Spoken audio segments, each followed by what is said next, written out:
excited to have you here.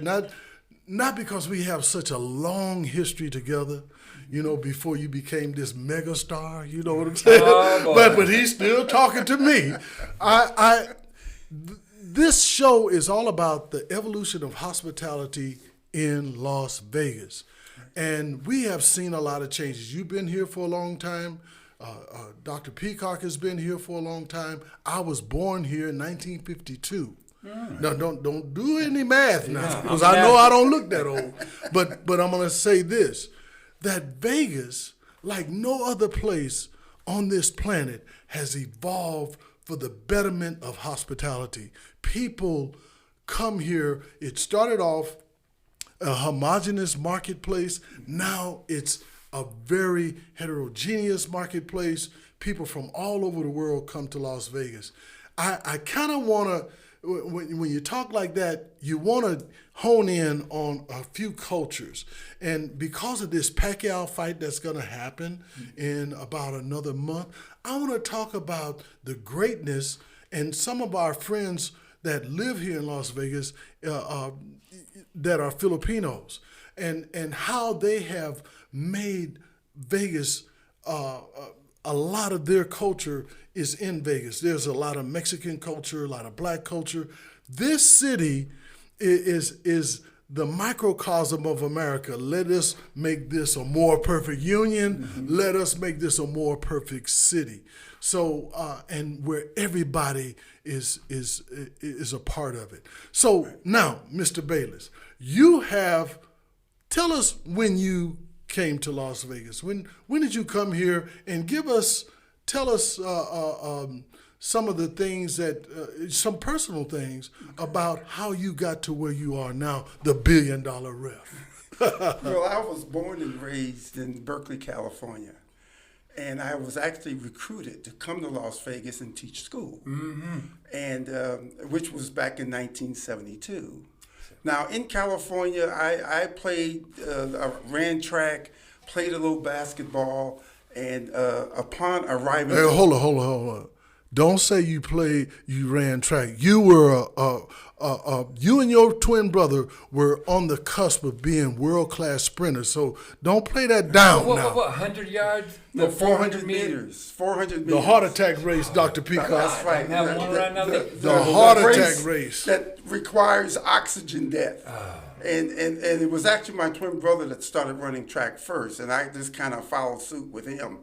Because my twin brother was in the 68 Olympic trials here in the States, and the 72 Olympic trials. He got to the semifinals. One of the few refs that's just as in shape as some of the fighters. I was going to say what keeps him in shape in right. that ring, because I'm watching him moving around. We'll talk about that. Yes, we will. And so anyway, so I moved to Las Vegas, and the biggest kind of shocker to me moving here was that there were no sports. The only thing that was happening in Las Vegas when I moved here was the Running Rebels. That was one of the hottest tickets in town. Yes, it was. And boxing was just getting started. And the first fight for me to watch when I moved to town was about 3 months after. I moved here in August of 72, and then Muhammad Ali came in February of 73, and I went to that fight, and it just... My God, you got a ticket. What fight was that? The first? It was when he fought a guy by the name of Joe Bugner. Oh my God. Now listen to this, Doc. Yeah. I'm standing out in front of the Las Vegas Convention Center because I have no ticket. I can't even afford a ticket. And I'm just standing out there watching all the movie stars and people walk by, and a friend walked up to me from the Bay Area, Oakland, California. And he says, Bayless. And I turned around, he says, what are you doing here? And I says, well, I live here now. The very next thing he said changed my life. What did he say? He said, do you have a ticket to the fight? No! And I said, no. And he opened up his blazer, reached in his inside pocket, and pulled out and gave me 2 tickets. Oh, my goodness. I took the 2 tickets, gave one to my cousin who was standing there with me. Now think about it. 1 minute, I'm standing out just looking around, looking at people, and the next minute I'm in the arena saying, Ali! Yeah. Ali! Ali! Yes, I've done that. I've done that. So that was the eye opener, and that is what kind of got me started. Well, from that point, I went to every fight in Las Vegas. I made it a point to go to it, and I still didn't have the money to go, so I was slipping in back doors and Going through the kitchen. going through the kitchen. Going in with the athletes, whatever I could do to get in, I would get in because I was just so thrilled with the sport. Good for you. Just over the top with the sports. Yeah. And so then at one point in time, I said to myself, how can I get involved in this sport? Well, I didn't know much about the sport other than watching Muhammad Ali when I was a kid growing up on ABC Wild World of Sports on my mom's old black and white television. That's right. And so I said to myself, well, judging doesn't seem to be difficult. I mean, the judge sits there and he scored the round for 3 minutes. Or, well, he observes the round for 3 minutes, and then he scores it. Mm-hmm. And I said, well, that shouldn't be too difficult. So I got involved with the Golden Glove Amateur Program. I see. And didn't miss a show. I went to every show. And I would take my scores, and well, you know, there's a chief of officials that checks your scores and see how well you're doing. Well, when I would go to the amateur shows, I would score those fights too, and take my scores and compare it to some of the professional judges. And one of the professional judges said to me, hey, Kenny, you're in pretty good shape. Why don't you try refereeing? And my first thought was, no. I'm not getting in the ring with them guys. I don't blame you. And then I thought about it, and I said to myself, well, why not give it a try? Mm-hmm.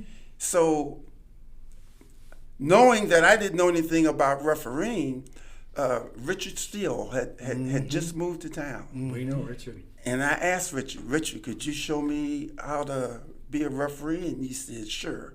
He took me on his wing, took me to the gym. Mm-hmm. Hal Miller had a gym over there off of Washington. Mm-hmm. And so I went, and Richard started showing me the ropes. And in the summers, I had summers off because I'm a school teacher. So I was in the gym 3-4 times a week. Mm-hmm. If I was just in there to shadow ref, but I was in there with the athletes, in the ring, as they're sparring, I'm moving around with them. And eventually, with the Golden Glove Amateurs, I did both. As a referee, and we've heard this a lot, as a referee, you know, you can, when people play basketball, we have referees. That's right. When they play football, we have referees. Yes. But there ain't no play in boxing. That's right. So now the referee got to watch out for himself as well. That's exactly right. There's no playing boxing. That's right. That's the line. There's no playing boxing. This is the real deal. Right. I mean, this is, they call it the hurt business. Right. Well, I'm gonna, you know, so keep going. How did okay? So you got into it, and you loved it, and I believe just knowing you and your brother, how like right now, you know, every pound you lost, I found. You know, you still in good shape, man. Yeah. You're still in great shape. You. So I know that your athletic prowess from playing sports and running that heart attack race helped you become one of the sought out referees. And I want to get to how many championship fights have you reffed? And then I want to get, because we are talking about the Filipino culture and its impact to Las Vegas, how many fights did you ref, championship fights did you ref with Pacquiao? Okay. At one point years ago, they only used to count world championship title fights. But in the, I guess you say the modern age, they count all title fights. And I was telling you early, Lonnie, I had, because people would ask me, well, how many title fights have you done? And I never really kept a record of any of it, but there's a website called, it's called Boxing Rec Box. And you can go on there, and it has everything from who fought who, what year they fought, who the officials were, etc. So I went onto that site and started counting. And when I got to Pacquiao, when he fought Sugar Shane Mosley, that was my 100th title fight. Wow. Now, that took place back, I believe, in 2008. Well, from 2008 to 2021, where we are now, is way over that. yes, Another way. Yeah, If you didn't double it, it could be another 100. I right? mean, If you didn't it double could be it, a real Well, easy. You can go to Mr. Bayless's website, do research on you, and see every fight. If you do that. I do have a website. Not a website, maybe on Wikipedia or Or something. Wikipedia. Yes, yes, you can. Yeah. Yes, you can. You know, I was talking to some Filipino friends of mine, some very prominent people here in Las Vegas, and I said, you know, tell me why Pacquiao is such a phenomenon to the Filipino people. He says, because one friend of mine said, because he was one of the most known Filipino athletes, not just boxing, just athletes internationally. They didn't have a lot. And now you're looking at the Filipino culture just in this Olympics. They won a gold medal after, they said 97 years, they got a gold medal. Just a very tenacious culture. And as well as then this Olympics, there was a young man that to win a bronze that was Filipino. So they're coming on strong, just like they're coming on strong here in Las Vegas, and we're enjoying their food, their culture, their partying, the whole ball of wax. That's why Vegas, our executive director said, it's not the capital of entertainment, it's the capital of the world. And I really believe that when you want to come here to Vegas and to share what you have, whether it's your culture, your music, people are open-armed about that. So back to Pacquiao. When you how many fights did you ref? Championship fights can you think of that you ref with the Phenom? I'm sure I'm right around 10, maybe 11 of title fights that I've done of Manny Pacquiao. Wow. And if I may say, he's a gracious man. Yes. He's a God-loving man. Yes. And I remember a fight that I did with him. Actually, it was the Sugar Shane Mosley fight. Mm-hmm. And there's a saying when we do our seminars with referees, is that in the ring, the thing that we work on is not to get complacent in the ring. Mm-hmm. And I've been one of being a part of giving a seminar as well as receiving a seminar. Mm-hmm. And I got complacent in the ring. And Manny Pacquiao just happened to go down during a round. And because of my complacency. Describe that a little more specifically. How does that manifest itself, complacency? You're not daydreaming. Paying attention. Okay. You're paying attention, but your mind could be somewhere else. Drifting, yes. Drifting off. So when he went down, I ruled it a knockdown. And I counted, he got up, and the fight continued. And when the bell rung, I went back to my neutral corner, and I'm looking up at one of the monitors Replay. to see, because it kind of caught everybody off in the ring, not just me, because the fans didn't really respond to me ruling it a knockdown. But when they saw that instant replay like I did, they started booing at me. Like something you wouldn't believe. And as an official, I have to shake that off. And I got to get back on my game. Right. And when the fight was over with, I went up to Manny and I apologized. And that's only happened one time to me. So one time out of What was 30 his years, response? How did he? oh, he looked at me and said, "No problem, Kenny. Those things happen." Did he win that fight? Oh, he won. Oh, no wonder he said no problem. Yeah, you've always Yeah. forgiven. Well, I didn't become a factor in the fight, and that's the other thing that if we are complacent and we do make a mistake, we don't want that one point that he lost on the knockdown that I called that wasn't a knockdown to affect the scoring, and then he lose or it becomes a draw or whatever the case may be. Yeah. It's a lot of responsibility, and you have to be really on your game, man. Yes. And I would have to say the reason why you get so many championships fights, you know, just knowing you all these years when you first came to town, and like I said, I was born and raised here. You know, I saw a lot of your athletic prowess put into your refereeing, man. I've never seen a ref as smooth as you are and move, and you're right in on it. And I said that has to do a lot with him being in shape, has to do a lot with him understanding competition, the whole sporting mindset, the whole psychographics of sports, man. You know that and you appreciate it, which I think brings you into a position the same as your mentor, Richard Steele. He used to box, so he brought all of that with him. Yes. You know, so that makes a real big difference. Dr. Peacock, you were about to say something. I was going to say something. Go back to the beginning. Mm-hmm. At one time, didn't the refs participate in the judges? I mean, they were one of the judges in a fight. That happened. Yes, there was a time when referees also judged. Yes, and as time evolved, then they just wanted referees to just referee. Okay, that. And Atlanta, you brought up a good point. Before I became a referee, I was an inspector with the Nevada Athletic Commission. Now, inspectors are guys that are the eyes for the commission.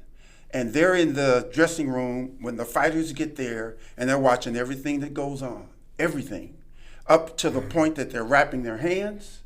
The inspector has to initial it and date it, each wrap, as well as when they put that glove on, they have to make sure that only that hand goes in that glove. And when they tape it up, the inspector will initial it and sign it, which means that you cannot touch that glove again. Well, I did that for close to 10 years.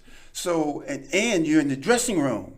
So I was getting a taste of what it's like in the dressing room as well as out in the ring, because in the ring, as an inspector, you have to watch the corners, make sure that they're doing everything by the rules, as well as between rounds when the bell rings and the cornerman goes up and starts doing what he's doing to the fighters. Inspector has to watch and make sure that they're using the right cut solutions. All the different things. You know, that go Dr. with it. Peacock brought that up because his illustrious background, he as a general manager, let me just tell you something about this man right here. When it comes to hospitality, he's forgotten more than most people will ever know. He was a senior vice president for the Mandalay Bay, senior vice president for the Excalibur in HR. Right. He indirectly and directly, now I didn't finish, Mandalay Bay, Luxor. Right. Now, and he was general manager of the Hacienda. Oh, yes. Now, he goes back, he brought that up about the referees being a part of the scoring because he used to promote boxing as a general manager. Show him this. I worked with the promoter. Oh, okay. Oh, yes. And those are the days when I would be up on the dais, the press day, the press lunch, either the day before the fight. Oh, yes. And I would be sitting here like this, and the fighters would come up and speak to the crowd. Yes. And then this fighter would turn over and sit. Next fighter was sitting next to me. He would look over to this guy and call him on a son of a gun or whatever it was, and then they would get in a wrestling match, and I'm in a chair and I fall over. Dr. Peacock, general manager at Hacienda, and you can see. Now, he was asking you before we came on air, did you remember that fight? I remember this fight because And can you tell the there. audience what the fight that was and what year? Is it the year? on This there? had to be in the 91, 90, somewhere around there, about the 91. He was the general Yes. manager over at Yes, the it Hacienda. was. It could have been. I'm pretty sure these two guys was a Bob Arum promotion, and Bob Arum was in there. And this was my third or fourth day, Right. on the job. Okay, Right. And so As general manager? as the general manager, What? only my third or fourth day, and I've got this fight going on. Right. And Aram sees somebody coming in the front door from the Wynn camp, Mr. Steve Wynn's camp, Right. who was the boxing director for him. Right. And Aram says, "Who is that? Come here. Who's running this hotel? I want that guy out of here." He wanted Wynn's guy out. They were in competition. Right. And he comes up to me. He says, "You throw him out." And I go, "Me?" And he's the head of Wynn's boxing. And I go, "You're the boss here. Get him out of here." Right. And I'm thinking, and I'm trying to kill a little time. And finally, the guy from Wynn got up and left. And I cannot remember his name, but he was the promoter, the director. But he was for in Wynn. competition with Aaron. He was. Right. But anyway, resolved. Is that right? But Bob Arum is very, very big in the boxing scene. You know that. Yes. For sure. Some Yes. of the fights. In fact, did he promote some of the Pacquiao fights? I can't remember. I believe he did. I don't know how many times he promoted a Pacquiao fight, but I'm sure he has. I was going to over say the course of his career. the taping of the glove and watching what goes in that glove had devolved from the old putting a horseshoe in there. Yes. Well, that was You wasn't around that That's a time. poor joke, but that's what I'm talking about. yeah. Well, that's Another stuff. Yeah, it is, and a fighter trying to slip something in his glove to get an advantage. Back when Archie Moore and Sugar Ray Robinson and those guys fought, it wasn't a horseshoe, but it was something to give them an advantage. Exactly. And the most recent in modern time was a few years back when this fighter by the name of Antonio Margarita. I remember that. Fought a guy by the name of Miguel Cotto. Now, I did the fight here in Las Vegas at the MGM. Okay. And it was a tough, rough fight. Miguel Cotto won the early rounds. Antonio Margarita came back strong at the end and ended up a TKO. Now, Antonio Margarita's next fight was at the Staples Center, and he fought Sugar Shane Mosley. Uh-huh. And that's when they caught him with putting some stiff device? Power or something. Well, what it was, you know how when you It wasn't brass knuckles or nothing. No, you know how when you break an arm and they put that gauze and they put water on it, gets real hard. Yeah. Like a cast. Like a cast. Oh my God. He was using that on his knuckles. And it would solidify and boom. And as they were wrapping it, apparently the substance fell out. And on all title fights, someone from the opposing camp can witness the wrapping. And when it fell out, the opposing camp said, "What's that?" Yeah, well, they confiscated it and found out that that's what it was. And then they went backwards and said, "Well, that's why the other fight didn't that guy get really cut or beat up?" Or? Yeah. Cotto took a good beating. He did. Yeah. And so now they went back and they were saying, well, he must have did it in that fight. Right. Well, we don't know if he did or not because we never. It's not conclusive. It's not conclusive. Yes. You mentioned the MGM. Was that when Mr. Krikorian was there? Do you recall that at all? You know, I remember Mr. Krikorian at the fights. Matter of fact, when I did the Mayweather-Pacquiao fight, I was in the back loosening up, and in the back, this big roll-up door rolled up, and these limos rolled in. And I'm stretching and getting my mindset, and I'm saying to myself, well, who could that be? Well, it was Kirk Krikorian. You know, he was a fighter. Yes. He had a lot of, I want to say maybe 50, 60, 70 not pro fights, amateur fights. Yeah. Did you ever see him fight?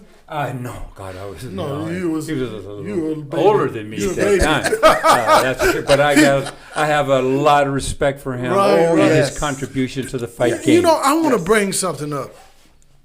A lot of people, you know, they have this stereotype. I don't know where it came from about athletes being dumb, but a lot of your great athletes, once they get into business, they take that competitive, you know, drive into that business. Yes. You know, the ones that were thinkers, Yes. but athletics does prepare you to compete. Yes. And I don't care if it's in business or tiddlywinks. Yes. You know, and what you said about Kirk Kerkorian, maybe that's probably why he was such a great businessman. You know, just having that work ethic. Yes, exactly. Not only that, Kirk Kerkorian went to the Tropicana for dinner with his wife, and the fellow that served him was a fellow by the name of Manny Agassi.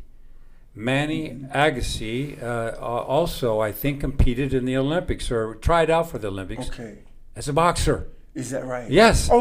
Is that the same act? Is that the his son is Andre Agassi? Yes. And Yes, so, and what was exactly, cool exactly. about that is that Kerkorian was also a tennis player, and when he met Manny Agassi, who happened to be Armenian background, Yes. They became lifelong friends. Is that right? Yes, but he was boxing. He was Again, boxing. Now, you know, I met Manny Agassi because when I was teaching school, I used to get sports celebrities to come to my school and talk to the kids. And I tried to get Andre to come and talk back in his day when he was killing. We can't Killing. Hey, He was killing. Let me just say this last story. So they become pretty good friends. Manny Agassi is walking on the street by a restaurant and looks in, and he sees Mrs. Kerkorian sitting at a table, waving to him frantically to come in. And Manny, well, yes, of course. And he goes in and sits down, and she says, there's two drunk young punks sitting at the bar being obnoxious and rude and lascivious. And so Manny says, okay. So Manny, who was about 5'5", Yeah. I mean, you know, he's not a big guy, Right. but he walks toward those guys and he gives them this, and to let them see how fast he is. Yes. And he walks up to him. He says, "You boys better get out of here, because if you don't, you're going to have a $10,000 dental bill." Boom! They picked up, and so when Mr. Kerkorian showed up for the lunch, Right. she shared with him. Yeah. That was it, man. Lifetime. it. Manny, Lifetime you'll have a friends. job forever. Yes. Yes. But this is boxing. Yeah. I was going to ask you one other thing. You know, not to jump ahead and get too serious, but it is, you called it a blood sport or whatever. Boxing is tough.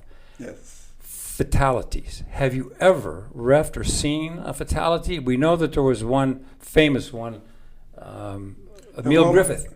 Yes. And, Emil. Emil Griffith, and I think the fighter Pareto? was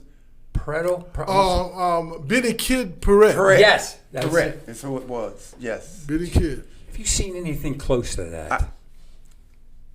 Doc, I have been involved in my 31 careers as a referee. Three ring deaths. Oh. And I tell you, Sorry. the first one that happened was at the Orleans. And this fighter got hit. I think it was the second round. He got hit and went down. And when I looked over him, I didn't even start counting. I knew it was serious. One punch. And I could see his eyes going up to the back of his head. I could see it. Oh my! And the referees the doctors got in real fast. They did what they do, got him to the hospital.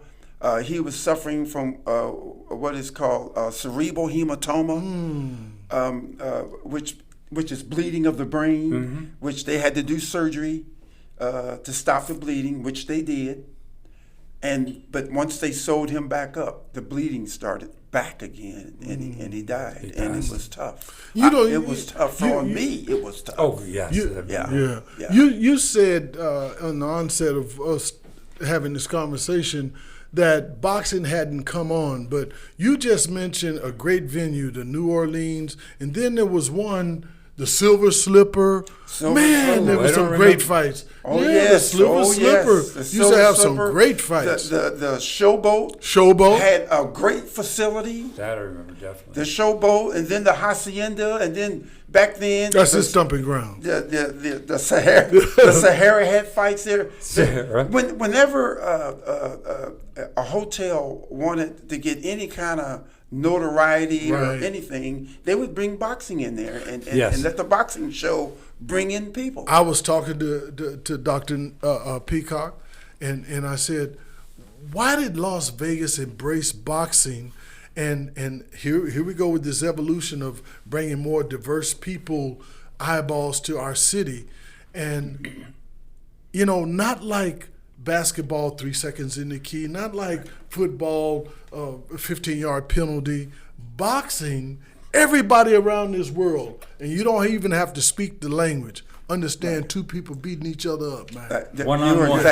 One-on-one. That's it, mano. You're exactly right, Lonnie.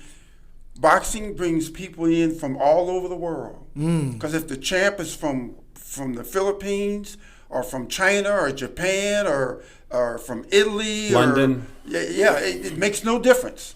And I started to learn that it was a few years back when I was an inspector, because I used to always buy. I'm not as poor as I was before, and I could buy a ticket or two back in the day now. And when tickets were $50, I'd take my credit card and buy 10 or 20 tickets and have them for relatives and friends and whatnot. But now in this new age, we're doing it online. Forget about it. I've thrown in the towel. Right. Well, see, we're baby boomers. Yes, we're baby boomers. The yes. Millennials and Generation X, man, they grew up with the computer. I mean, me as a tenured professor in the university college system, I learn more from my students about the computer. I hear you. So the young people are my grandkids. Right. But you know something, Doc, you mentioned that happened between. Where you got caught in the middle. Promoter. Were there any other incidences that you can recall when you were general manager at the Hacienda where you promoted, you were part of the promotion? The promotion had to go through you. The offense had to go through you, LeBron James. Right. Best day. Hey, you got to know what to do. I participated in and worked very closely with a fella called Johnny Megg, Johnny was Freed's man. And he was a good man. I loved that man. I loved him too. No. Johnny told me some great stories that I can't repeat about Don King and stuff like that. No, don't repeat it. He was a gentleman. But I would do things as the entertainment. I would get to find out what song they wanted played as they came out. Right. I would bring in some mariachis if they were a great Latino fighter, Mexican fighter. Man, tell him about that ring girl you made a mistake on. Well, my God. Tell him about that ring. Doc. You want to hear that? Bring it, Doc. No. Well, he's a nice guy now. As you know, in most fights, they have ring girls. Oh yes. And all fights. I've never noticed that, but I had, I was there, and I had to supply the ring girl, and I happened to know this lady, and my daughter knew her, and I hired her to come in and be a ring girl, and she was like. A little pushback from the crowd, a little booing going on. She wasn't the typical lady, and so that was a bad move I made. She wasn't that. But he was. She wasn't a 10. If you get what I mean. Was she a 3? Was she a 3? I'd give her a 3. Yeah. Well, hey, in Las Vegas, man. That's right. I still know her. I hope she doesn't see this. Yeah. Well, things have evolved. Yeah. Things have evolved in hospitality, But that brings me to a good question. women judges, by the Yes. way, and there was Yes. a woman judge that I can't remember the fight specifically, but she went with it was a split decision, and she was the one that went with somebody else, the lone dissenter. And I'm saying, did we watch the same fight? Question is this: are we going to see a woman ref in that ring ever? There is a woman Yes, ref, sir. not in Las Vegas, but there's a woman ref. There's a couple of women refs that I know. Oh my goodness! Yeah, it's one good. was out of L.A. Another was back east. I don't know if it was Connecticut or where her home location was, but she's back east. And we've already got women And refs. before we get any mail about what we said about the lady being the ring girl, listen, we're not desensitized with the plight of ladies competing or being a part, and not being an object just for looks only. But part of that was part of how Las Vegas has evolved. Yes. Yes. At one time they didn't even have any women dealers, and so things have evolved. Exactly. If things have been progressive, it has been in this city. Yes. And the leadership of this city, and we're in future episodes we're going to show you some people that have talked about this city. The governor, one of the former governors, United States senator, about what they thought that we have in the can, Dr. Peacock, Yes. that we're going to share. But back to you, the $1 billion ref. let me say this, Kenny. When you see your friends out there doing great, man, Yes. it makes you so proud. I was telling my grandkids, we was watching the fight. I say, I know him. They say, yeah, sure you do. I say, yes, I do. I know Ken. Then I had to go through my and I showed some pictures of us when we were younger. Yeah. They say, guess what one of my grandkids said? He photoshopped that. No, I'm not that sophisticated. How can I Photoshop? But anyway, it is really great. And that's why they say that Pacquiao is really the people's champion.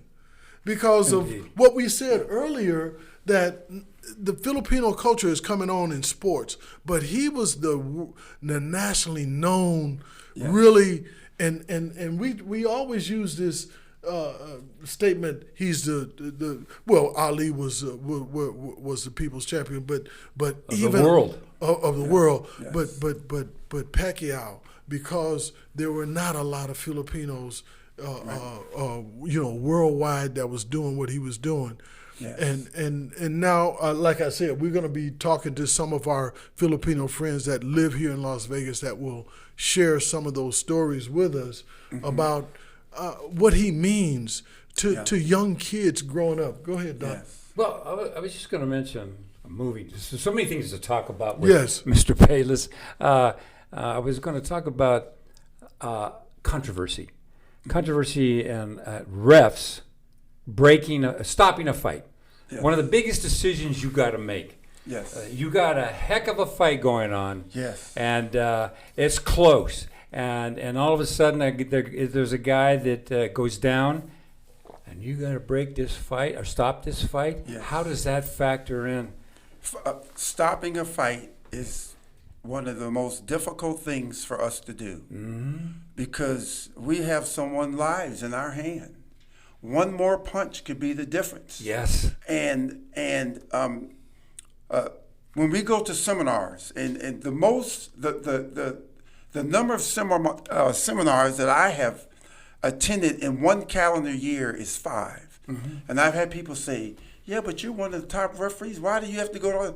Because you're never too old. Come on now. You're never too old To learn something. To learn something. And That's right. for me, I could go to a seminar, or I could be a part of the seminar. And if there's one thing I take from that seminar, being there for 2 hours or 3 hours was worth it. It's worth it. It's too. worth it. And we're taught as of referees that it's better to stop it a punch sooner than a punch later. That's right. Now, people don't understand that in the fans, because They want to see that leather. That's exactly right. They want to see that leather fly. They want to see that leather fly, and the determined or the way we did explain it is in baseball. In baseball, the home run is the ultimate. I mean, if you're at a game and you're sitting there for 9 innings, somebody hitting a home run is the best thing you can see. It was worth the ticket. Everybody agrees with it. Everybody That's exactly agrees right. With it. It's home run. Like I went to a Warrior game years ago, and the Warriors were playing against the 76ers, and Dr. J stole the pass. Uh-oh. And the crowd started, you could just hear it in the arena. Levitate, man. That's right. And by the time he got to and dunked it, the fans went nuts over that one dunk. Right. That it was just him by himself. It was worth it. It was worth it. Yeah. So for us, the fans, they want to see the knockdown is the home run. Or a knockout. Or a knockout. It's the home run. And for us, again, safety is everything. And as fans are yelling and screaming and having a beer or whatever they're doing, it ain't like that for us. Yes. No. It ain't like that for us. Have you ever had the crowd to ever tell you to stop the fight? Somebody's not getting... more so the crowd. I've heard it from one of the corners. Yeah. And then we're in a position because you can't tell me what to do. Right. Come on now. I'm already looking at safety. Yes. So if you're saying it and I do it right then the fallback is, oh, you stopped it because the corner man say stop it. Right. Well, they throw a towel in. Yes. That's still... We're trying to get away from the towel. Now, it has happened, the towel. Matter of fact, when I did the Tyson Fury Deontay Wilder fight, they threw the towel in. And the reason why is because in the past, we've had, I hate to mention his name, I won't mention his name. He happened to be walking around ringside and just grabbed the towel and threw it in the ring. What? For crying out loud. Yeah, so because of that, in the state of Nevada, what we want them to do is if a fighter says, my guy's taking too much, the inspector that's in that corner is to escort him up on the ring apron. And when he does, that means that the fight is stopped and the fight is over. So some smart aleck threw the towel in. Just grabbed it and threw it into the ring. That's terrible. I know. Yeah, I know. that messes up everything. Things, yeah. So now, in the event, like I said, with the Fury Wilder fight, they threw in a towel, which I stopped it. But I had already been into Wilder's corner, and I had already said to his camp and to Wilder, you're taking a lot of hits. You got to show me something. And when we say you got to show me something, I'm not telling you what to do, but either you got to protect yourself more or you got to be more of an offensive threat or something. Right. But if you go back out there and you just keep getting what Getting I just punished. saw you've been getting, then I'm going to stop Yeah, it. you have to. Yeah, you have to. Oh, who's in the corner? Who's allowed in the corner of a fighter? You got a cut man. Yes. A manager, I guess. Yes. Legally allowed. Yeah. Legally allowed. Yeah. They're called the chief seconds is the title. And that chief seconds can be the manager as well. Or it could be just the manager or the chief seconds. And then there's a second that helps with the bucket and whatnots. Basically what happens is that one guy can climb in the ring. Now, whoever they decide that one person is between rounds is up to them. And usually it's a cut man. Yes. The cut man will get in. If the fighter is cut, they're doing whatever it takes to stop the cut. Then you have two guys on either side of the ring post. Outside the ring. Yes, outside of the ring. And then you have a guy down on the ground. Okay. And the guy that's down on the ground is usually passing up the spick buckets or the stool or whatever. I want to the case ask you may be. something, Mr. Bayless, Kenny. I want to ask you this. When you have all of this international boxing coming into Las Vegas and some of those corner people don't speak English, how does that play into it? Translators. Okay, so a translator is allowed to be there because of that. And- Who and- requested translator? Well, usually the camp will come with a translator. Because if something is happening in the ring and that fighter speaks no English, I can call timeout. I can take him over to his corner. I'll summon the translator to come up and say to the translator, tell him this. Because if he doesn't stop doing it, I'm going to take points or whatever the case may be. Right. So, translators can be very important to us depending upon the magnitude of the fight and making sure that they're getting a fair shot coming in from out of the state, out of the Okay, country. so how do we translate what I say? You must obey. I don't translate that. I don't they better know that. Everybody knows that. Everybody knows that. No. You say that, and then what was you were mentioning the gentleman from up north, Oh, Mills Lanes. Mills. What does he used to say? He said, let's get it on. Let's get it on. Yeah. Let's get it on. I had the highest regard for Mills Lane. Yeah. I had the highest regard he was for an Mills attorney. Lane. Nah, that's another Yes. ref that was in shape like him. Yes. Mills Lane I could- watched Oh, him yeah. work out every Oh, he morning. was in shape. On the way to work, he's out there jogging in his sweats. Yeah. He was a serious guy and took care of the Yeah. business. But I'm thinking, getting back to, let's say, women referees or even men that aren't in your shape or your size, and Mills would have been one of them. How do you break up two heavyweights? Now, I watched him, of course, Holyfield and Tyson. Yes. He'd get in there. Yeah. Is that tough? Yes, it is. You got to be in shape, man. Now, understand this. When the fighters show up the night of the fight, we go into the dressing room and we give them final instructions. And we lay the law then. Now, before then, after the weigh-in, which is the day before, the executive director will go over the rules. So they get the rules from the executive director. The night of the fight, they get the rules from me. Exactly. And then when we're in the ring, it's checking the trunks and making sure that all the particulars are right, and let's make it happen. But the key thing is well, at least for me, I work out. I go to the gym. I do a lot of upper body work. I do a lot of jogging to keep my. When you say upper body work, are you talking about pressing iron or pumping iron? Well, I work on the machines. I don't do dead weight. Okay. Yeah, I work on the machines, and I'm Okay. doing upper body stuff like military press and curls and different things. Well, hold it. Let me see what you got here. I'll show you what I got. Hold it. Let me Oh, go. Shoot, man, he got it. Bam. He got it, man. Don't even mess with him. Yeah. Well, the most challenging fight, and it wasn't a hard fight, but it was challenging because Tyson Fury was 270 that night, and Deontay Wilder was 240 that Oh, night. my God. So you combine And what's your that, weight? and I'm 180, Yeah, soaking wet. But your words are strong. My words So, are strong. Yeah. And I learned this years ago. I'm dealing with the fans yelling and screaming.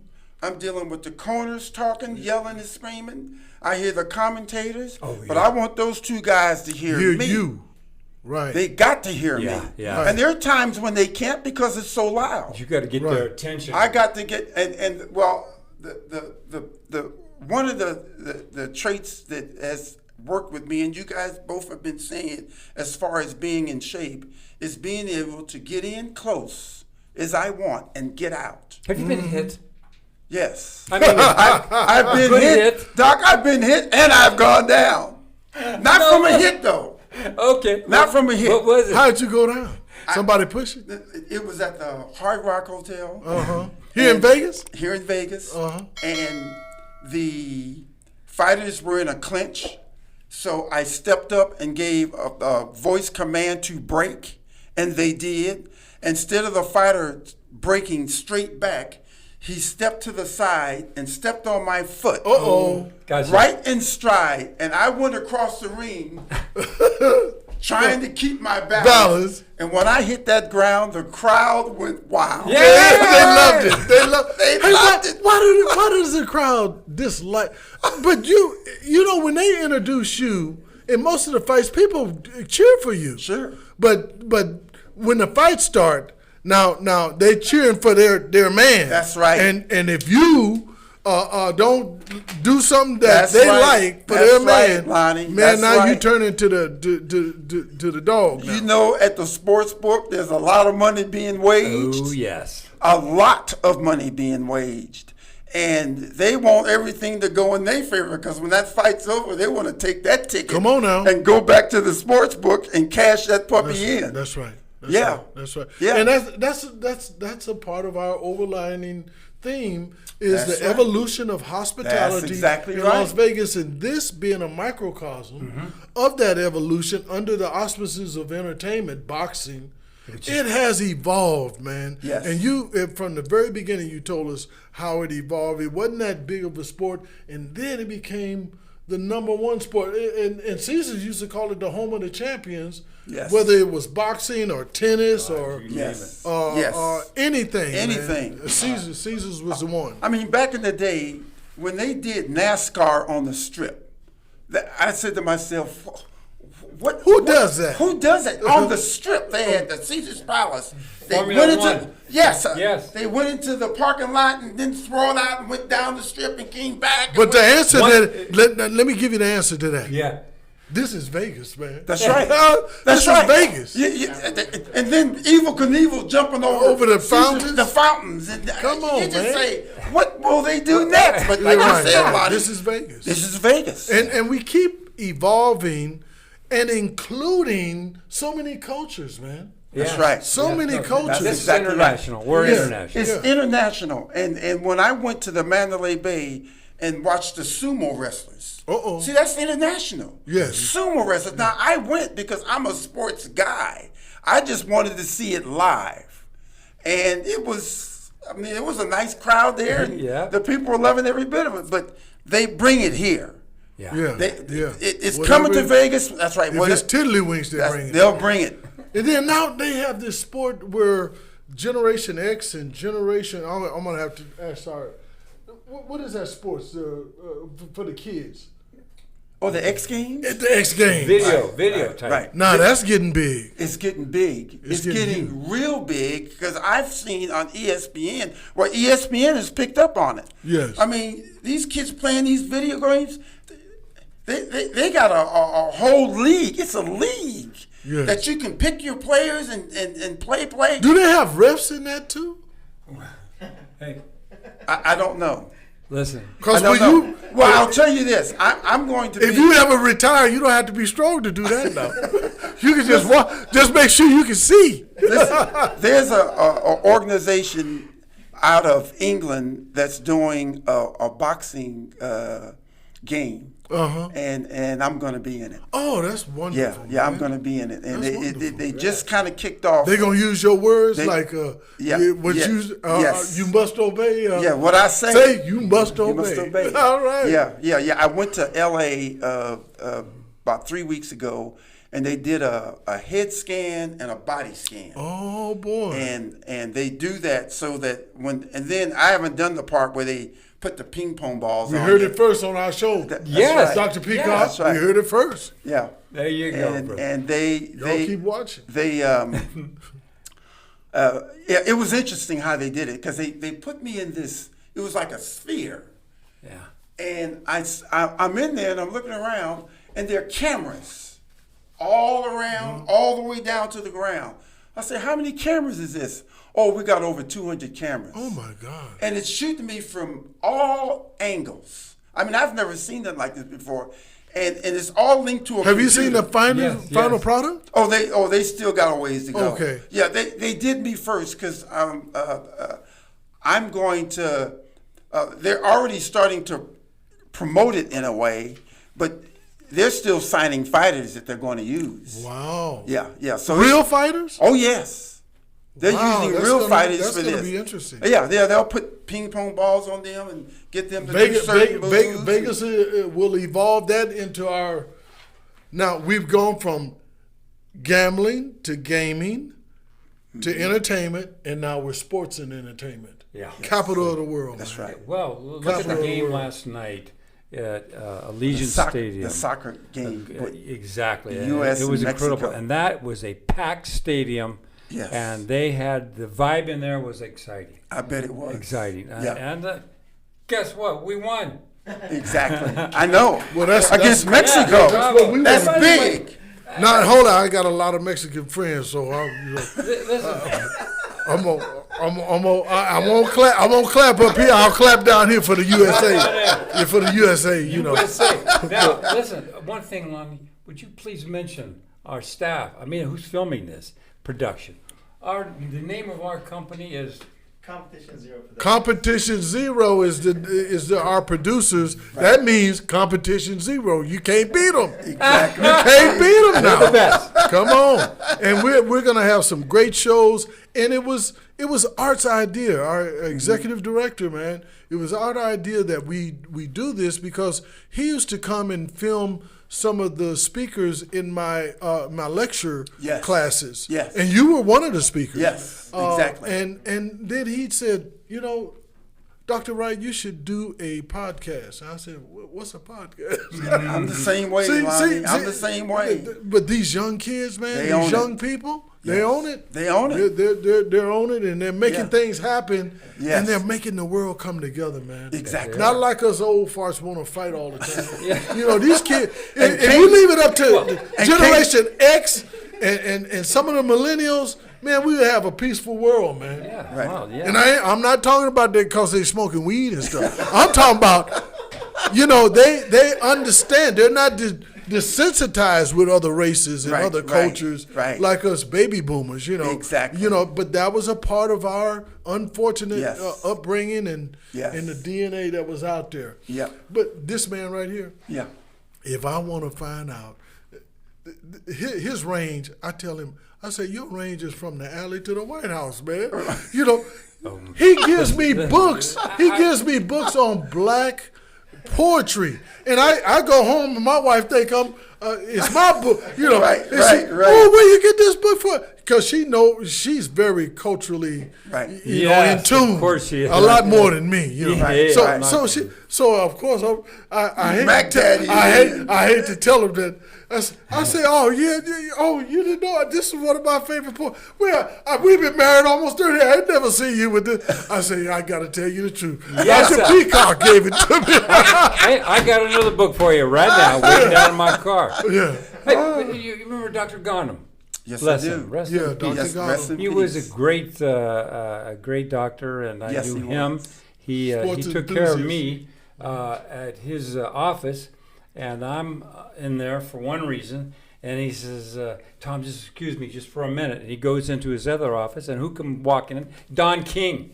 And Don right? King is in there, and he doesn't talk like this, mellow and quiet. He's loud and boisterous. Right. But Garnham and him, Right. worked together, and he took care of him. But he Right. was Speaking of Don King, Yeah. you know Roy Holloway. Yeah. Roy Holloway is a really nice guy. He was one of Mike Tyson's manager. He and what was the other? John Horn. John Horn. But really, really smart, nice guy. Well, one of my students was working at his restaurant, and she says, you should call Dr. Wright and have him to come in here and help you set your restaurant up. Well, one thing led to another, and I said I can do it only for the summer because I had to summer off like educators, Yeah, right? right. I said I'll help you out, and I can do. One day I was in there managing, and here comes Don King. And he walks in the door, man. Man, you know, people say he's bigger than life. Well, when he walked in the door, he said real loud, because he wanted to help out Rory's, let every MF eat for free.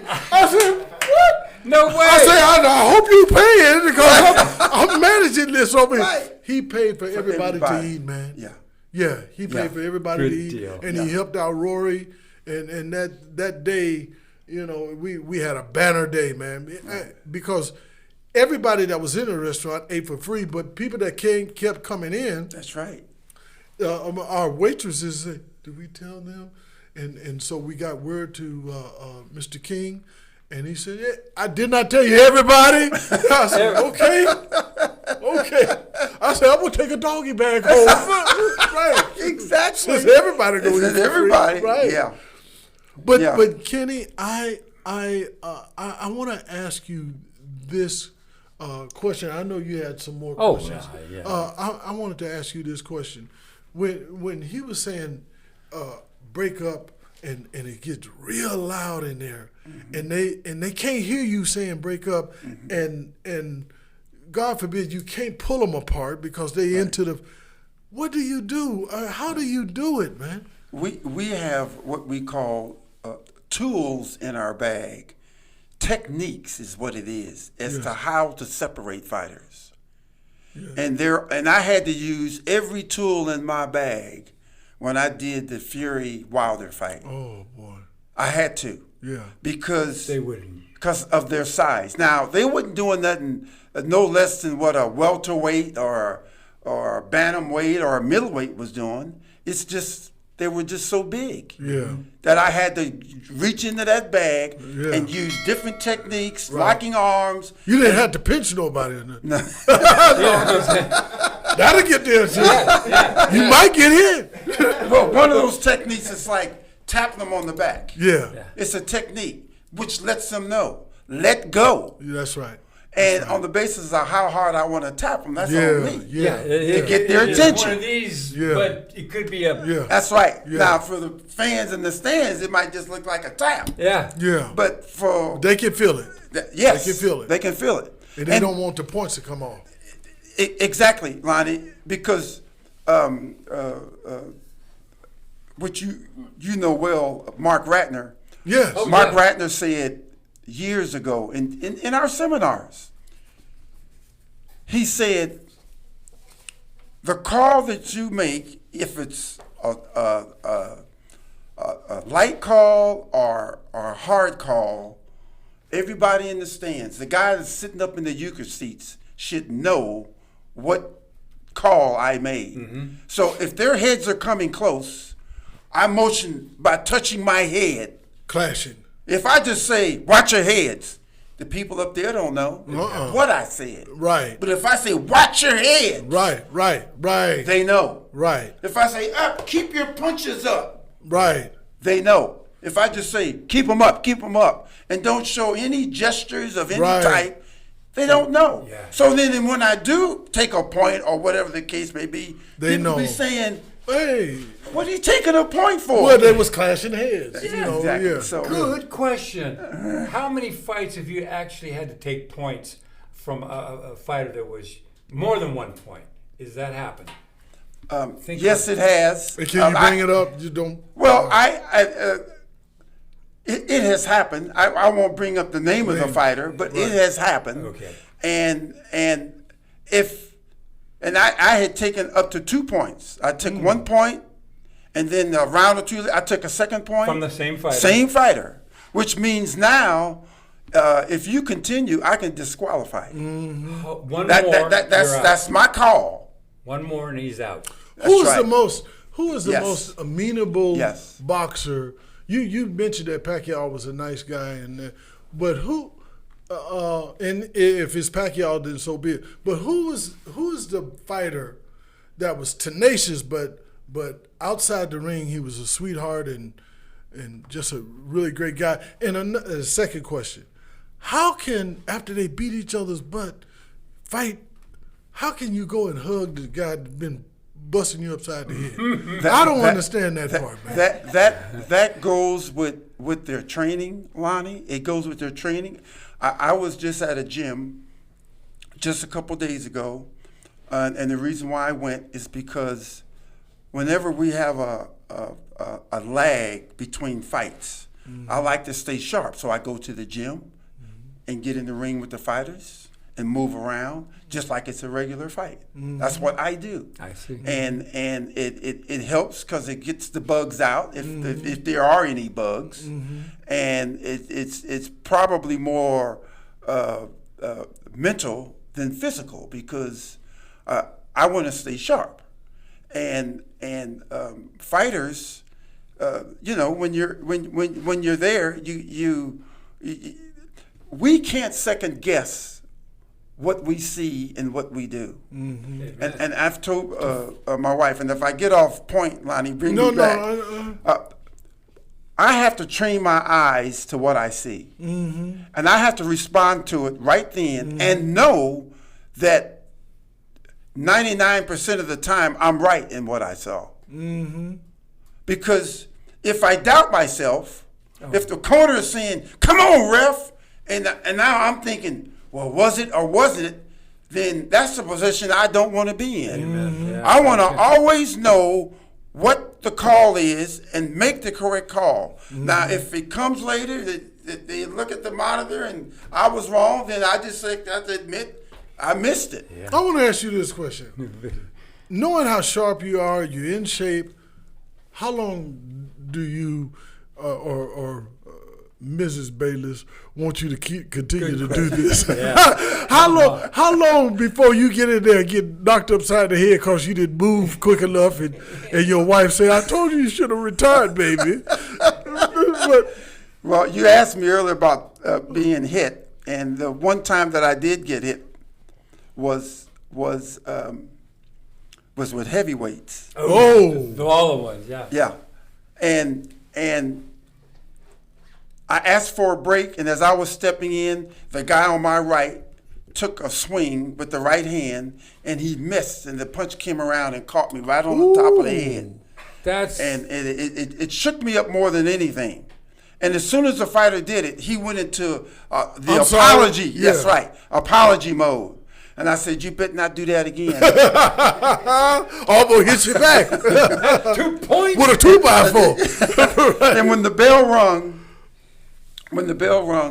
and I went over and got the scorecards and went over and gave it to the commission table, everybody at the commission table was looking up. You okay? To see if I was okay. Yeah. And I was okay. Yeah. But it happens. The punch wasn't meant for me. It was meant for the other guy. Right. And you're in the ring. Yeah, I'm in there. Protect yourself at all times. That's exactly right. So timing is a key. Yeah, right. That's the point. Timing is the key. So back to my point. Yeah. How long is Mrs. Bayless going to let you get in there and maybe if your timing is off, man, she don't want to be looking at a vegetable, So how long do you think you have in the ring? I'm 71 right now. 71 going on 21. You're in shape. And every pound you lost, I found. What you talking about? But my work has been clean. And as long as my work is clean, and as long as I don't feel the drudgery of working out to stay at the level that I need to be, climbing through those ropes. At this point, I take it a year at a time. And is there a target date? Somewhat, yes. I think maybe in the next 4 years, 5 years. Not unless something happens before then. Right. But what if you get to those 5 years and say, you know what, I'm going to keep on going. What's the oldest ref you ever heard of? And the oldest ref is a famous At your level. At my level is a famous ref. Uh-huh. The ref that refereed Joe Frazier and Muhammad Ali. What? The first fight, which was called the Fight of the Century. Come on. Not Cortez. No, that was Arthur McCanty. Uh-huh. Did the first Ali Frazier, which was labeled the Fight of the Century. And he was a guy that back in my early career, I studied. I used to study referees. Mm-hmm. Just watch their movement and just so that it would help me. Yeah. And Arthur McCanty retired from refereeing at 81. What? That's right. He was still that Is effective. He still with us? No, he passed away, a few years ago. Yeah. But Arthur McCanty was one of the Another referees. thing, Doc, were you about to say something? Doc? No. I just think that they should have music for the ref when they come into the ring. I hadn't thought about that. Man, what would be your song? What would be your song, man? I don't know. I've never been asked that question. I feel good. That's not bad, Doc. No. That's not bad. Yeah. But they don't want the ref to feel too good. Yeah, you know. So good. Yes, you could do a couple. Hold it. But you can't point to somebody. I got you. You point to the wrong boxer. You in trouble. Oh, God, man. Yeah, right. You gotta watch them lyrics, man. Yes, sir. But Exactly. he's talking about retiring. Are you still teaching? Oh no. Oh, no. I retired from teaching back in '07. Okay. He taught with my What brother. grade? I taught middle school. Okay. I was at the same school behind the Boulevard Mall, William Orr Middle School. Mm-hmm. I was there for 29 years. Yeah. 29. Yeah. Yeah. And then when I left there, I went to the juvenile detention facility. Mm-hmm. And I was there 6 years, and that's when I retired. Hey, you know something? There's a correlation. There's a triangulation Good. between what happened when they stopped playing sports in middle school. Mm-hmm. Juvenile rates went up, man, Went because up. kids didn't have anything Nothing to do, man. That's exactly They right. didn't have anything to do. So That's exactly let's keep right. your kids in the sports. That's right. Keep them in the sports. I don't right. care if they're mediocre. Keep them in the sports because it's good for their mind. That's exactly It's good right. for everything. It's good for teamwork. Yes. So don't take them out. Everybody's not going to be a LeBron James. That's right. Everybody's not going to be a Mike Tyson. But keep them in Keep sports. them in sports. And when That's I right. used to whether it looked like it or not, I used to be a running rebel. Now I'm a walking rebel, and so some days I'm a crawling rebel. You know, it depends on what day it is. But I'm gonna tell you something. The word is student athlete. Student athlete. Student comes first. Right. Athletes come second when you on scholarships and Well said. You really want to get that education while you can. You know. That's right. So And, student athletes. and Lonnie, with my 3 sons, I made a rule in the house. The first 2 boys was no problem with sports, but my youngest son did not like sports. He tried soccer, blew out on that. Tried bowling, he liked it, blew out on that. And I was surprised that he ultimately decided to do track. And when he decided to do track, my middle son was already in track. So I went up to the track coach and I says, look, whatever you do, don't make him quit. I don't care what he does, but don't make him quit. Let him- let him find himself. So the first event that he started doing, Lonnie, was the pole vault. What? Pole vault? Pole vault? I didn't argue. Son, if you want to try pole vaulting. It's in the track universe. But it's not. Exactly. Totally different from what I Yeah. did. So then one of the coaches got him involved in the hurdles. With that Bayless speed, he let Now that you're go talking. away. right. Now you're talking. See, The that hurdles at state, his junior year, he got 3rd in the hurdles. And Highs and lows. he only ran the highs. He didn't want to run the lows because that's more I work. used to run the highs and lows. Okay. Yeah. And Who did? You did. Yeah, I used to run the highs. oh and yeah, lows. he can step over him with Yeah, his height yeah. real easy. Yeah, But exactly. Doc, in his senior year up in Reno, they put him on the 4x1 relay because some guys got injured. He was an alternate, He and killed they him. won state. See, they killed him. He won. The youngest son won state. God, that'd be And great. the other 2 boys that were diehards, well, you came and Yeah, watched James, yeah, my yeah, oldest, yeah, play ball. yeah. And neither of them even got close to state, but the youngest Congratulations. won state. That Yeah. is See? awesome. See? Yeah. What a great Yeah, story. Alex. See, sometimes it happens organically. That's exactly We right. can't force our kids. That's right. You can't force your kids. Yes. If he wanted to pole vault, eventually he's gonna drift on out That's to that track. that's exactly That's right. where that heredity, Yes. you know, from his father. Yes. Because this man could He step. had the genes. Yeah, He yeah. can step. A poetry in motion, man. Watching them He twins. can outrun us. Man, please. He can outrun me backwards. Listen, I'm in my car. Listen. Though. That's my problem. Dr. Oh. Peacock. Yeah. Back in the day when I first moved here, me, my brother, and a good friend of mine, Bernard Hamilton, we would, whenever UNLV had a track meet, we'd go out there and pick up on a few of the races. Yeah. And we would always run the 4x1. And there were times when we didn't have a 4th man. Oh my And we would just look around and say, hey, run a leg. Just run. You only run at 110 yards. So Bernard would run the lead off. My brother would run the second league. I would run the third league. And by the time I gave it to the fourth guy, we had such a big lead. No, he could do it. I'm trying to tell you, they can fly, That's the man. kind of race I need. You give me that whole. Brother Larry ran one time. Yeah. He had such a big lead. We never lost. Oh, my goodness. Al McDaniels, the head track coach, came up to me and was just frustrated at us because they could never beat us. That is so. Yeah. The kids that was on scholarship couldn't beat The scholarship couldn't beat the old men. Couldn't beat the old men. That's right. Well, they thought y'all was old. Your track game was young. Man, I'm telling. Hey, you know something? Speaking of guys that are I would say seasoned vets in their sports, man. Mm-hmm. You don't want to catch them in shape now. See, they're gonna beat you here, and they know all the shortcuts, man. All the little shortcuts Who lying? I'm talking about any guy that's in sports, a girl or a lady that's in sports that have had the experience, but they've gotten older. They can get out on the court and beat young people just by the sheer will of winning. Just by that's right. Not all the time, but most a lot of times. Yes, a lot of times they ain't slam dunking, but they putting it in the hole.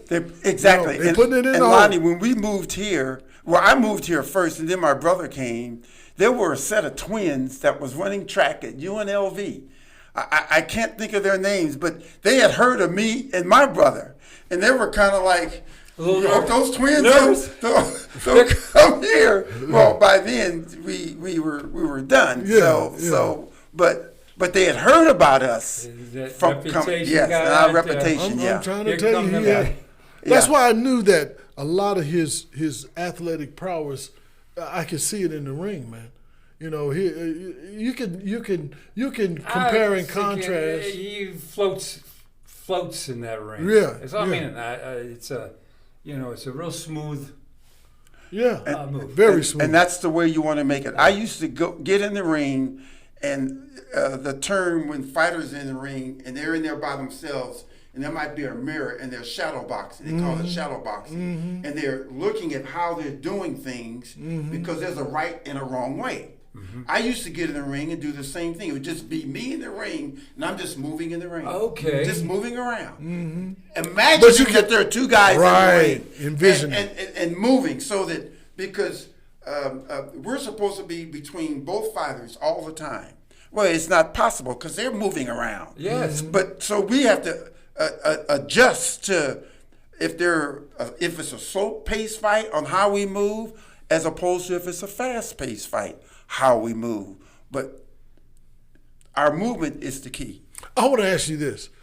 Your boisterous, the fans that are the loudest, and I know you do a lot of international fights here in Vegas. Who are Manny Pacquiao fans the loudest? There was a young English guy that came over here and fought. He was a welterweight, I think. And a lot Ricky Hatton. Oh man, they came over here and they went Ricky crazy. Hatton. The noise level. I'll tell you this: the noise level in the arena can get so loud, it's deafening. I mean, it's like you hear buzzing at the end of the fight. Yeah, it's deafening. It can get so loud. Yeah. What crowd? What crowd is the loud? Well, understand this. Latinos. When I did a Ricky Hatton fight. No, go ahead. When I did a Ricky Hatton fight from England, those fans, they say those fans are they into it, man. Oh yes, everybody. And not just boxing, soccer, any sport. And they have chants. They have chants. Oh yeah, they be singing out there. They be singing. It's like football. They're football. They have chants in this. Oh yes, they be singing and. Which one was the loudest? What culture? And we're not trying to say who was the best. We're just saying who was the loudest, and kind of made your job a little harder because you couldn't hear as much. Well. There's probably been several when Mayweather has fought. I've had a loud crowd. I told you the brothers, man. Loud Yeah, crowd. I think you- When I think Manny you won, 'cause I'm gonna Pacquiao, tell you something. when Manny Pacquiao's fought, it's been a loud crowd, and it makes no difference who they fight, because for the fan, that's the attraction to them. Right. That's who they're there Right. to see win. Uh-huh. So being that's the reason why their butts are in the seats. Right. Then that's the reason why they're They going call to them cheer. fans because the fanny in the seat, brother. Fans. I went to a closed circuit TV up in Reno at Harris, Mm-hmm. and it was Muhammad Ali and Larry Holmes Yes. fight. And I'm telling you, now we're 500, 700 miles away from the fight, Right. watching closed circuit, and it was Ali.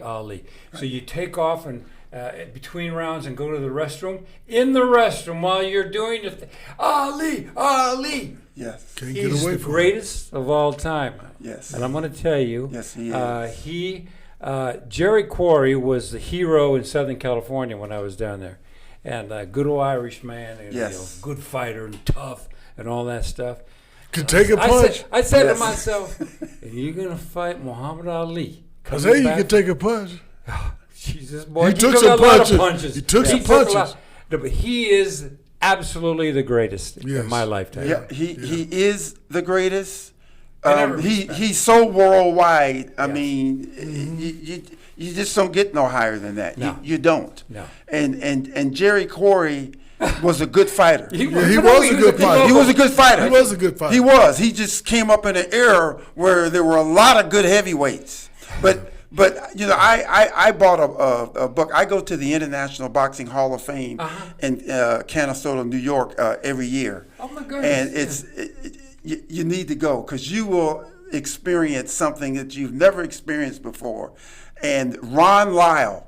Oh my God, Ron Lyle, fought another Muhammad prisoner. Ali. Yes, He's very. a former prisoner. Or, Yes, he was. And he wrote a book, and I read that book. And you know, Jerry Quarry beat Ron Lyle. And Ron Lyle was Tough Jerry dude. Quarry. And Ron Lyle was a tough dude. And Jerry Quarry beat him. Good. Hey, listen. That's good info. Yeah. No, I'm gonna tell you something about, you know, we talk about toughness and skill and all that.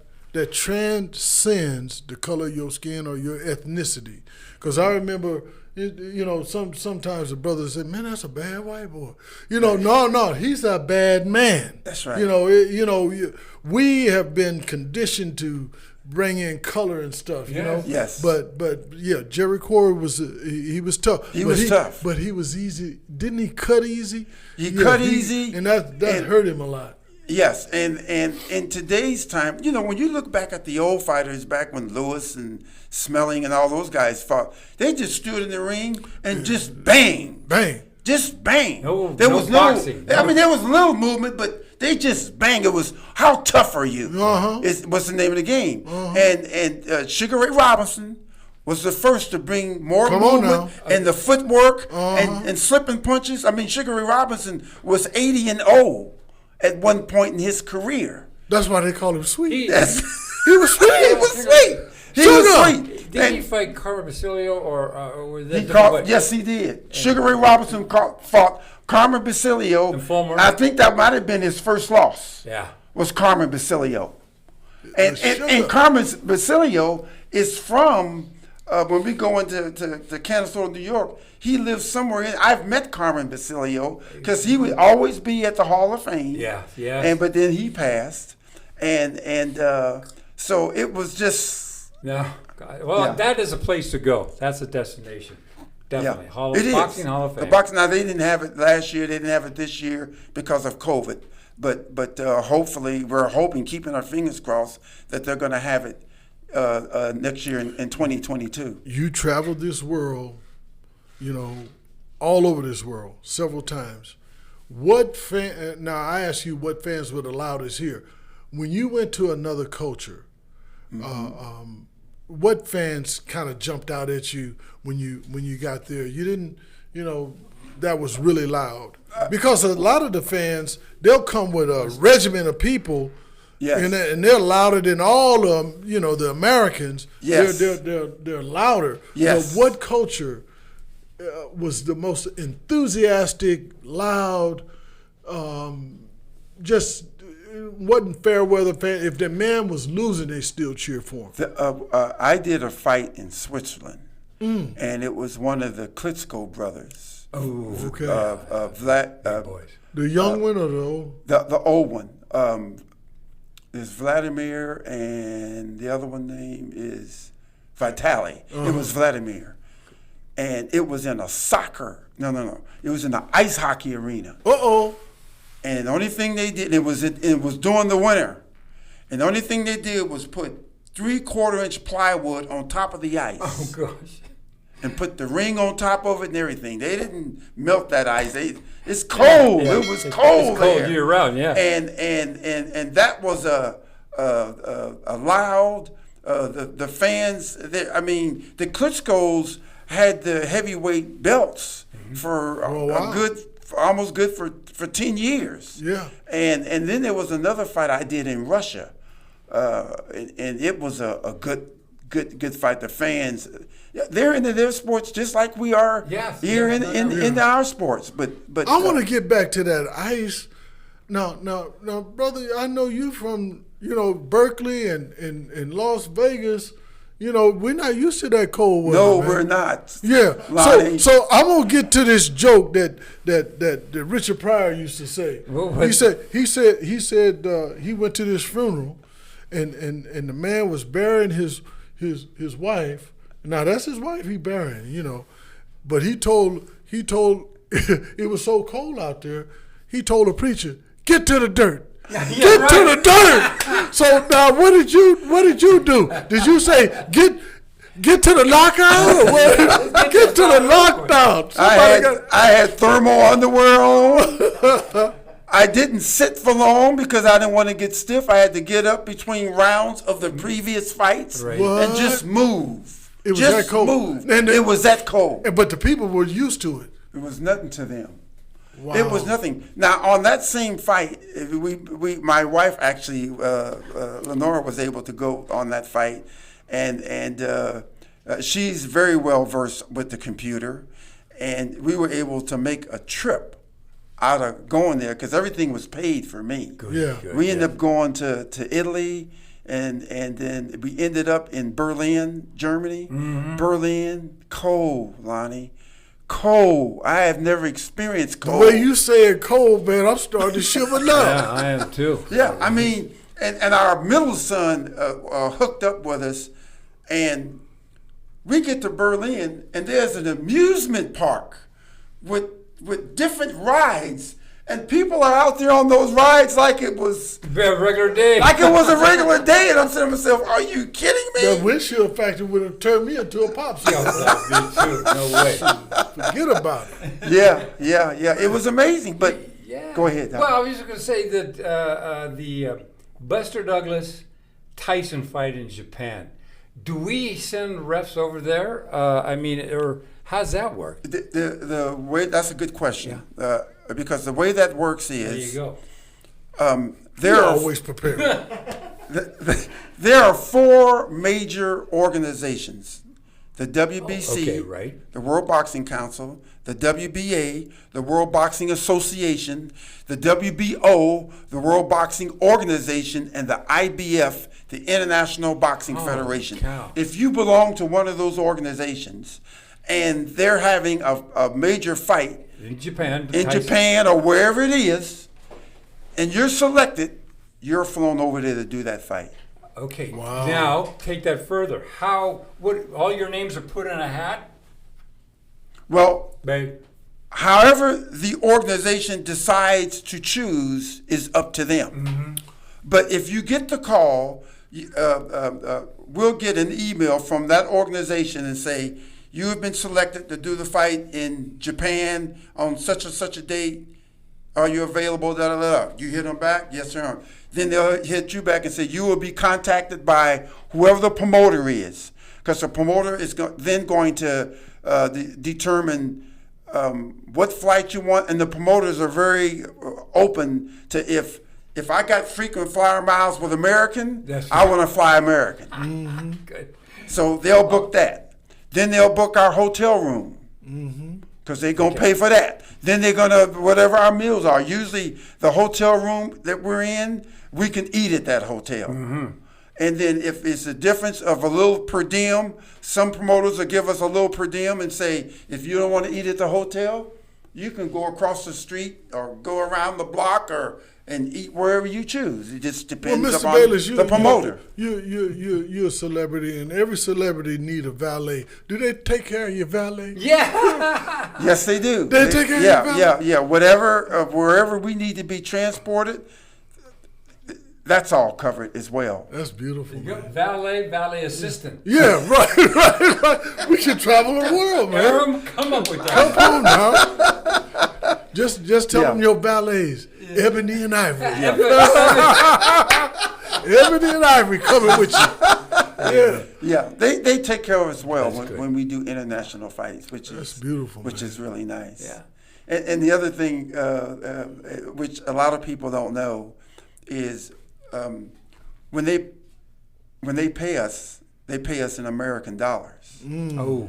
Okay. And the amazing thing is when you get those American dollars and you look at the serial numbers, the serial number on they're all sequential. Oh my, this is brand new. It's almost like the ink is rubbing off on Yes. your finger because the numbers are all sequential. Is this in other countries or here, everywhere? No, International? international. You go international. When you go international, So you get the brand new money over there. you get the brand spanking new money over You ain't there. gonna get no crushed dollars. That's right. All right. Nobody took it, balled it up, or folded it and stuck it in their pocket. If I You ain't show gonna them get one of that. these crushed dollars, they say that's got to be fake because Amen. your dollars don't look like that. Yeah. Not to us, they don't. Exactly. Grocery clerk.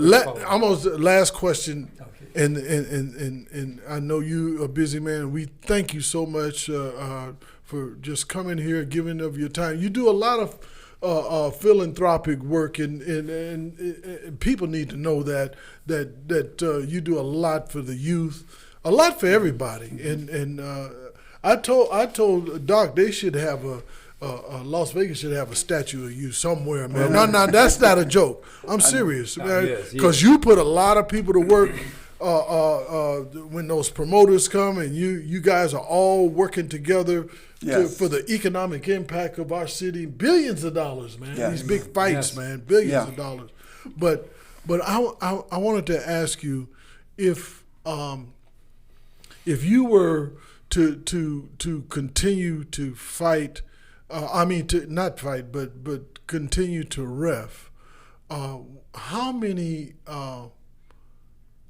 championships do you think between now and then? And actually, I want to take that question back. I want to take this question. You see how we talking about economic impact and the evolution of Vegas through the medium of boxing. Right. Now, there was a lot of money made when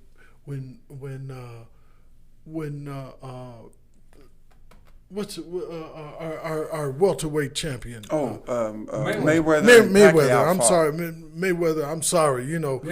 Right. I told you. I'm getting old, y'all. But Mayweather, he fought the kid that was what was he, man? The UMC, the YouTuber. He was a YouTuber, Yes. and they made millions of dollars, man. Yes. Is that where we're? That is a good question. I don't know. That's where a we're real going evolution with that. Yeah, he fought a guy that man, me and you could have probably gotten in the ring. Well, you could have. They would have had to pay me big money, man, and I would have ran all night long. Yeah, I didn't know. I mean, I heard about the fight, and I knew the fight was taking place. I didn't know nothing about this guy. What was the young man's? Jake Paul. Yeah. Yeah. I found out some things later that he has a following on his YouTube, which is over 1 million, maybe 2 million. Way over. Okay. Well, because he's got those following that are tied into his, is it like a podcast too? Yes. It is. We have a podcast. The fact that he has that, he just thought of the idea to do this with Mayweather, and because he thought of it, he met with Mayweather and they worked out the terms, and But he had beat some guy before. How did I miss Did, it? who was the guy? He beat some athlete, the basketball player. I can't think of his name. I'm trying to think. I don't think. But Nate the Great, man. He played. Nate. KSI? Huh? KSI? No, Nate. He played the NBA. Okay. Nate the Skate. I mean, the kid he is a great athlete, man. He could have played football, but like we say, you don't play boxing. He got in there with that kid, the YouTuber, and the YouTuber guy got him. In basketball. No, in boxing. Oh, they did it in boxing. In boxing. Okay. And I Logan wish. Paul. So Logan Paul is the YouTuber. Who did he fight? Who was the basketball player? Is Nate Archibald. Nate Archibald? Nate Robinson. Nate Robinson. I'm sorry. Okay. I mean, I used to love to watch this guy play because he looked like he was kind of short, but man, when he jumped, it looked like he was coming off a trampoline, man. Right. The kid, Nate, great athlete, man. Great athlete. Right. He got in there with the YouTuber And boxed. and boxing. The kid, he ran into something, man. Right. He ran into something. So now it made the YouTuber guy. Right. Is Paulie? So Nate fought Logan's brother, Jake Paul. Oh, They're Jake two Paul. brothers. So Jake Paul and Logan Yes. Paul. Yes. Two brothers. Are two and brothers. They are fighting these, athletes and basketball players. Right. And actual boxers. See these when you trade sports, man. Who was that back in the day that played for the Cowboys? Too Tall Jones. Too Tall Jones. He tried to box And Yes, he did. and got cut down like a tree. Lyle Alzado fought Ali back in the day. Oh, and that wasn't that wasn't a friendly fight either. No, it wasn't a friendly fight. Lyle got in the ring. He's ready to. Exactly. But it's all about Skill. how many people you can get in the seats. Right. See, this guy that got in with Mayweather, he's already got 2 million or 23 million people Subscribers. 23 subscribers. subscribers. So if he hooks a fight up with Mayweather, and everybody knows Mayweather, and do it pay-per-view for $23, and he gets a percentage because he knows that them 23 million Are gonna watch. That's exactly right. They gonna watch. They gonna watch. They gonna see if because he they can follow box. him anyway. Yeah. They They follow gonna him. see if So he can box. hey, he never. Oh, what $23? Oh, what's $23? Yeah. And so they buy it, and then he gets a percentage of each buy, and he makes $1 million or whatever. That's great. I don't know. I know it was over $1 million that he made. Yes. Yeah. Well, that's And it's- that's the evolution of a sport, man. Yes, it is. But nothing is gonna take from the sweet science, man. No. The sweet science is gonna be No, here for a no. while. That was a marketing Yes. venture. That's That was- exactly that was- right. Time. Yeah, that was a marketing bonanza, really. It was. Innovative marketing. That's what that was. When Tyson fought Roy Jones Jr., that was exhibition. They tried to play it up like it's a fight, but it's exhibition. Nobody lost. Nobody lost. But It they was went and got the 3 boxers and made them judges. Christy Martin was one of them. And they said their scores at the end to try to make it like a real fight. It's exhibition. Because people follow you so much, you're like the top referee. Could we have a fight between me and make us some money, man? We can do it. Yeah, we can use your name. We only have 25. I'm gonna run up most of the We rounds. only have 25 followers. You got about 25 followers. Pay-per-view is going. Hey, look, pay-per-view is going to be like $50,000 to buy for you to make some money. Now, who gonna want to? I'm not gonna die, bro. No, I don't want to. I'm not gonna die from the punches. I'm gonna die from trying to get some air. Stay in the way. Man, I'm gonna tell you something, man. I see these guys jumping rope, the boxers jumping rope, man. And I said, man, I think I can do that. I get there, get the flubbing up and stuff. But if I get it going, I say, man, by the time it's about 30 seconds, man, I'm tired as a dog. That's right. That's right. You got to be in shape, man. You got to be in gotta shape. be in shape. The worst place that you want to run out of gas is in the ring. Uh-oh. You don't want to run out of gas in the ring because that guy that's coming at you, he ain't going to yeah. slow down because you slowed down. And he's going to know that you're And slowing he's going to know Yeah, he'll that you're see it. slow. That's exactly right. Yeah. That's exactly You right. don't want to run out of gas in the ring. That's right. I think I'm going to write a book like got a that. new one. Don't want to run out of gas. Hey, listen, you ought to tell the boxer. Now listen, what you say? Don't run out of gas. No. What I say, you must obey. And don't run out of gas in the ring. Thank you, sir. Thank you so for much. having me, Lonnie. Thank you. Yes, sir. Thank you so much. What an honor. Yes. The honor, It is an please. honor. No. Thank you so much. It's a special day. Yes. I want. And hopefully we'll do this again. Okay, yeah. Okay? That'll work. All right. All right, brother. Ebony and Ivory. Yes. Dr. Peacock, Dr. Ryan. Dr. Ryan. Hospitality executives. Yeah. Yeah, Hospitality Evolution in Las Vegas. Yes, sir. And you were our inaugural guest. Thank you so much. Historic. Yes. All right.